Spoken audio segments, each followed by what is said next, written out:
Hi everyone! Welcome to Luto ni Diana! Today, excited akong i-share sa inyo ang aking cheesy carrot pandesal, so please keep on watching.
Ayan guys ang ating cheesy carrot pandesal. Ang soft, fluffy at nagbabounce pa talaga.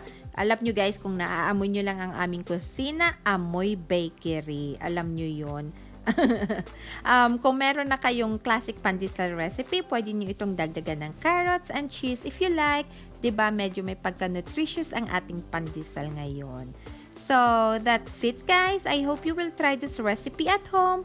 Thank you so much for watching. Kung nagustuhan nyo ang aking video ngayon, please give me a thumbs up, subscribe, and hit the notification bell para lagi kayong updated kung may bago akong video.